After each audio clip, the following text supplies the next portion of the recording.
हम इस समय देश की राजधानी दिल्ली में मौजूद हैं।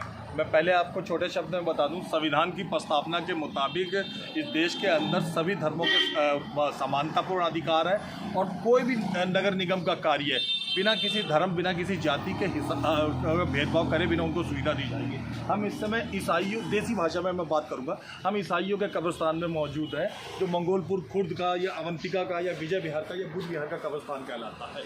इस इंग्लिश में इसे सिमेट्री कहते हैं। ये आप देख सकते हैं, क्रॉस के निशान बना हुए हैं। हम हिंदुस्तानियों में बड़े मज़ेदार आदत होती है कि हम हॉलीवुड की हॉरर फिल्में जिनमें ईसाई कब्रिस्तान दिखाया जाता हो उसको बड़े शौक से देखते हैं। कोई भी ऐसी हॉलीवुड की अंग्रेज़ों की फिल्म बन रही हो जिसमें कब्रिस्तान हो, कब्र फाड़ के भूत आ रहा हो, टिकट खरीद के 600 का हज़ार रुपए का देखते हैं। लेकिन जब उस कब्रिस्तान के बारे में कुछ करने की बारी आए तो कुछ नहीं होता। ये देखिए, ये मैं आपको दिखा रहा हूँ, ये टूटा हुआ दरवाज़ा है।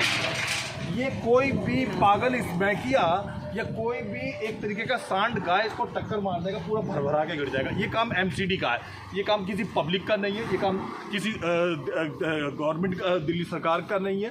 दिल्ली सरकार हालांकि फंड लगा सकती है, लेकिन चाहे रेखा गुप्ता हो या परवेश भाई हो, उनको ध्यान देना चाहिए कि इस कब्रिस्तान के अंदर भी दरवाजे लगाने के लिए फंड उन्हें ही अलॉट करना है। ये लोग बड़े सीधे साधे लोग हैं, थोड़ा कम पढ़े लिखे होते हैं यहाँ पर, और लेकिन केयर टेकर होते हैं। ये दूसरा दरवाजे का हिस्सा देखिए, दूसरा दरवाज़ा तो लगभग इस तरीके का सा है कि अगर मैं इसे मजबूती से हाथ मारूं या ये माइक ही मारूं तो गिर पड़ेगा।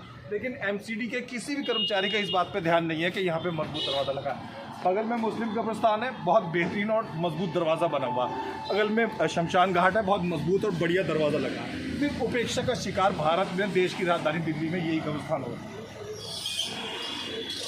ये बाथरूम को आप देखिए, बाथरूम तो पूरे तरीके से तैयार है। आगे लाओ और आगे। बाथरूम तो पूरे तरीके से तैयार है। बाथरूम में लाइट की व्यवस्था नहीं है, बाथरूम में कुछ नहीं है। कोई महिलाओं की बात कर रहा हूँ, या कोई बच्चा बाथरूम जाना चाहे, दरवाज़ा बंद करना चाहे, ऐसा घोर अंधकार हो जाता है कि हिंदी फिल्मों के अंदर, हॉरर फिल्मों में इतना अंधेरा नहीं होता है जितना इस बाथरूम में हो जाता है। लाइट लगाने की व्यवस्था करने का काम एमसीडी का है। लापरवाही कुछ भी हुआ नहीं पड़ा। यहाँ सारे लोग बेचारे जो आते हैं मुर्दों को दफनाने, आंसुओं से भरे हुए, तकलीफ़ों से भरे हुए, किसी वजह से बाथरूम जाना चाहे तो बाथरूम में बत्ती गुल वाला हिसाब किताब है, बिल्कुल अंधेरा। आधा आदमी अगर कब्रिस्तान में ना डर रहा तो अंदर अंधेरे बाथरूम में डर जाए, गिर जाए, मर जाए, फट जाए। ये काम एमसीडी का, जो उन्हें ध्यान देना चाहिए। इस तरफ देखिए, यहाँ एक कमरा बना होना चाहिए। कमरा बना होने के बजाय यहाँ पर बिल्कुल बस एक ये हॉल सा बना दिया गया है, जबकि तकरीबन जगह पर एक कमरा बनना अलाउड है। दुखों का यहाँ इस दर्शकों का स्वागत है। आज हम आपको लेकर आए हैं बुद्ध विहार के ईसाइयों के कब्रिस्तान में, जिसे क्रिश्चियन सिमेट्री कहते हैं। ये आप देख सकते हैं, इधर कब्रें हैं, इधर कब्रें हैं, इधर कब्रें हैं, बीच में जीसस क्राइस्ट की प्रतिमा है। ये कुछ कुर्सियां हैं जो आम आदमी पार्टी के 10 साल तक रहे विधायक महेंद्र गोयल ने अपने फंड से लगा दी थी। उनसे पहले कुलवंत राणा बीजेपी के विधायक थे, अब फिर वर्तमान में बीजेपी के विधायक कुलवंत राणा हैं। महेंद्र गोयल के फंड में लगी हुई ये कुर्सियां तो हमें दिखाई दे रही हैं, पर क्या कहा जाए, ईसाइयों का कब्रिस्तान वाकई बहुत उपेक्षित बना पड़ा हुआ है। भारत में समानतावाद संविधान में लिखा हुआ है, उसके बावजूद इसके साथ अछूतों जैसा व्यवहार किया जा रहा है। ना यहाँ पानी है, टूटा दरवाज़ा है, बाथरूम में लाइट है। ये लोग यहाँ पर रहने वाले ज़्यादा रोने लगते हैं। यहाँ पर भी मेरा सरकार से, हमारे चैनल का सरकार से गुजारिश है, एमसीडी की है, दिल्ली सरकार से, कि इस ईसाइयों के कब्रिस्तान की तरफ ध्यान दिया जाए। यहाँ गेट, यहाँ लाइट और यहाँ जो अन्य चीज़ें उस पर के लिए भी थोड़ा सा फंड रिलीज़ करा जाए। देखते रहिए, दिखाते रहिए ताज़ा खबर। धन्यवाद। ये यहीं पे कब्रिस्तान के केयर टेकरों में से एक है। आप देख सकते हैं, ज़्यादा पढ़ा लिखा आदमी नहीं है, बस कुदरत ने इसको, एक समाज ने, सिस्टम ने जिम्मेदारी दे दी है। तो उसका पानी की क्या व्यवस्था है?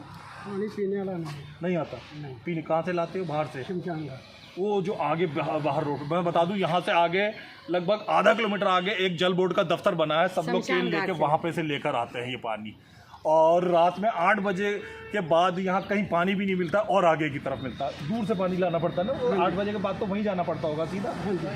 पानी की कोई व्यवस्था नहीं है। पानी की पर 20 साल हो गए शमशान घाट को, पानी की कोई व्यवस्था। पानी पीने की व्यवस्था। अगर जो लेकर आते हैं डेड बॉडीज़ वगैरह, उनमें बच्चों, मासूम औरतों को अगर पानी की ज़रूरत पड़े तो दूर जाना पड़ता है।